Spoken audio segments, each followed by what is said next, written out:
जो ज्ञान तो सुना नहीं, लेकिन वैसे अपना आपने हिंदू कहो, सनातन कहो हिंदू कहो वो एक ही बात है। कहो अपने आप ने हैं, देवताएं ने माने भी हैं, भारतीय हिंदू संस्कृति के अनुसार सारे काम भी करे हैं, लेकिन बेरा नहीं बेचारा नहीं, क्योंकि वह चीज़ करें तो हैं लेकिन नहीं रहस्य का पता होने तय वह सिर्फ एक कथा रहेगी। और जिस तरह आज या वीरवार ने भी दादाजी ने बताई, क्योंकि श्री कृष्ण की या राम की अगर सीधी सीधी कथा देखा तो कथा में तो कीमत भी कोनी, या कथा अगर कोई भी सुनेगा तो उसके सवाल सवाल पैदा होंगे, और यह चीज़ भी आ जाएगी भाई ये किसे आदमी है, इसमें तो महानता की तो कोई बात को नहीं है, श्रेष्ठता क्या में है। तो यह चीज़ इस धर्म वाले तो आंख मीच के लाग रहे हैं।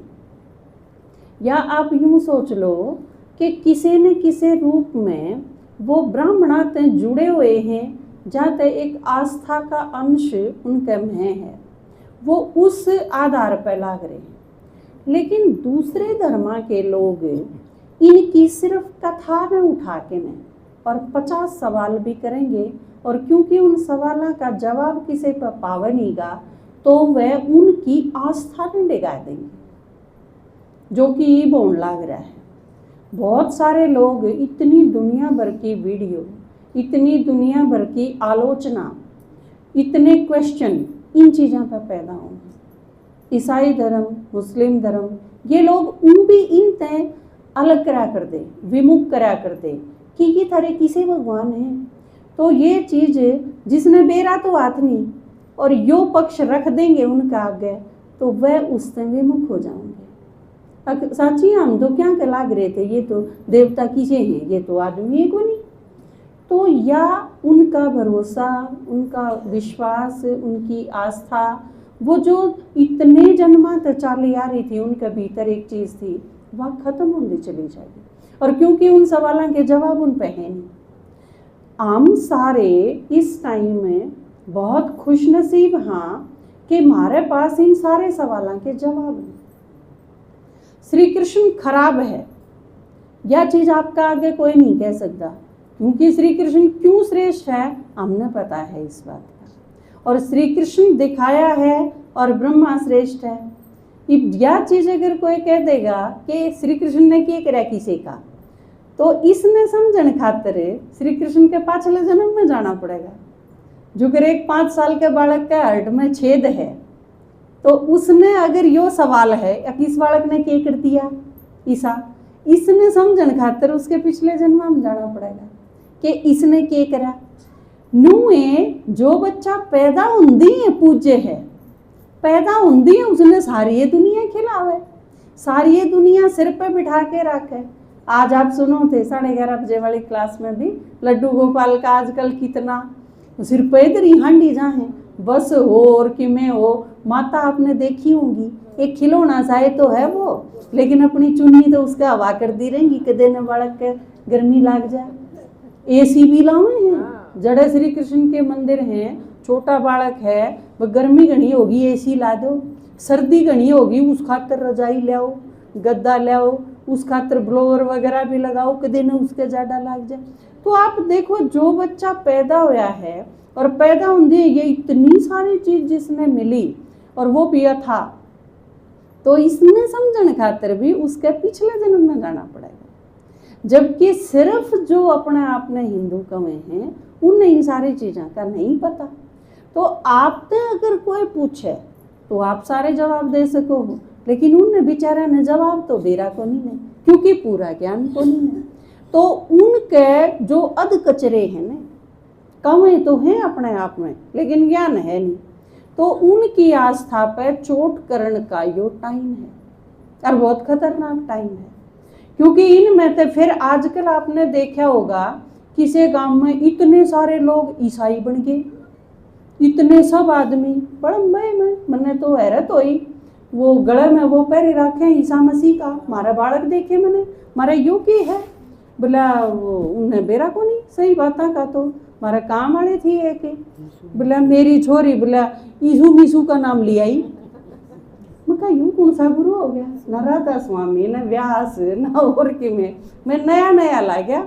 मैं कहा ईसु मीसू कौन है, मैं के करा करें क्यों कर नाम दिया उसने।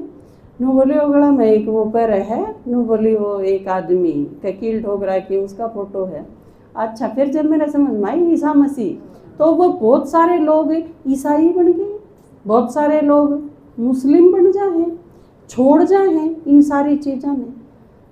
जब कोई आपके यह चीज़ समझ में आ गई कि यो जो श्री कृष्ण है, जो बाबा है, और ये जो हनुमान दिखाए देवी दिखाई ये आम थे और नीचे उतरते खराब हो गए, घटिया हो गए, मारा में कोई गुण नहीं रहा, इनके बराबर रही नहीं, लेकिन थे आमी ई बनना है। फिर अपना काम के शुरू हो जाए, हम बनना तो शुरू कर दें, हर धोख मारनी छोड़ दें। हम सही मायने में तो असली धोख मारनी जब शुरू करी है, क्योंकि धोख में चावल गिर रहे, पानी खंडाया है और कि मीठा गिर रहा है, उड़ा कीड़ी वो मकोड़े चपटे रहे, धोख का मतलब ये थोड़ी न था।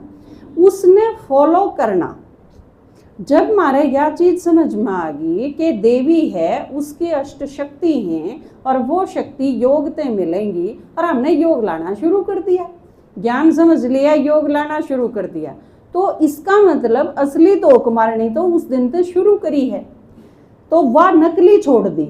यो तो है एक सही प्रोसेस, लेकिन एक आदमी ने यह चीज समझा दी अगियो कृष्ण तो किम में काम का नहीं, जहाँ तो उससे विमुख होकर नरधोख मारनी छोड़ दी, वो बहुत खतरनाक है। क्योंकि उस चीज से अगर अलग हो गए बिना जानी तो वो बहुत नुकसान करेगा।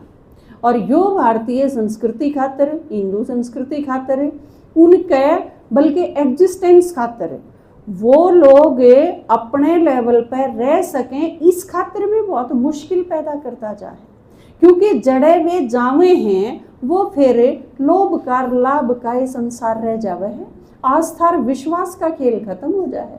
तो यो एक बहुत खतरनाक खेल चल रहा है। तो इस टाइम पे हमारा फर्ज बने है, आपका भी फर्ज बने है कि आपके जो ज्ञान की बात समझ में नहीं आ रही, आप उसने सही तरीके से समझो, नहीं तो कोई भी आपने भी विमुख कर देगा।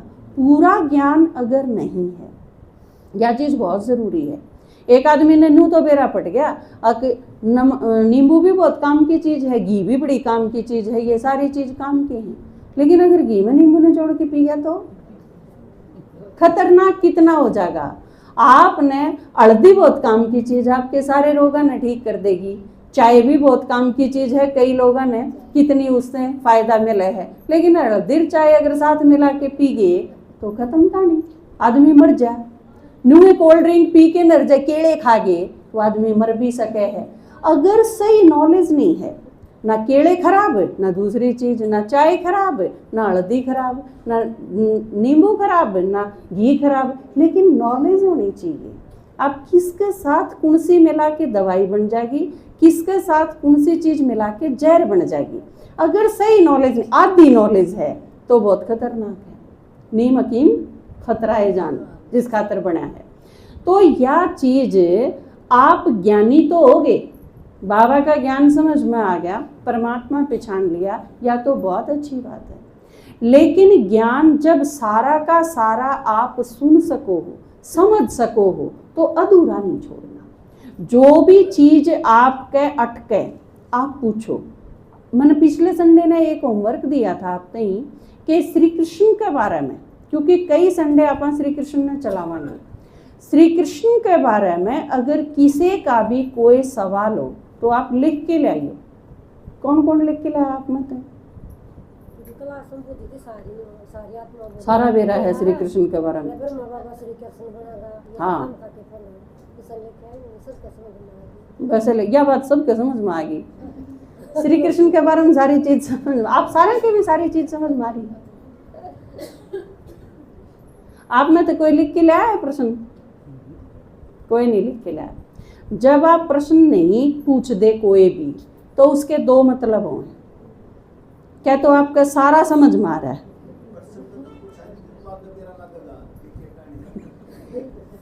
प्रश्न कद नहीं पूछ दे आप, जब के तो आपका पूरा समझ में आ रहा है तो सवाल बचता ही नहीं, ठीक है।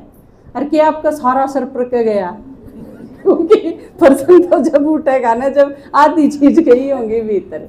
तो इन दो सिचुएशन में कौन ही, तो चलो आप यह मान लें कि आपका सारा समझ में आ रहा है, फिर भी अगर आपने नू लागे कि इन चीज़ों के बारे में मैंने सही नॉलेज नहीं है, तो उसके बारे में खोज करो, उसके बारे में और वीडियो सुनो, उसके बारे में अपने भाई बहना ने जो क्लास कराई हुई है वह सारी क्लास सुनो, बाबा ने उस बारे में जो बोला है वो सारी पढ़ो, जगदीश भाई ने जो लिखा है वो सुनो, अपने आपके दादाजी ने उस विषय पर जितनी क्लास कराई है वो सारी सुनो, तो आपके क्लियर होगा।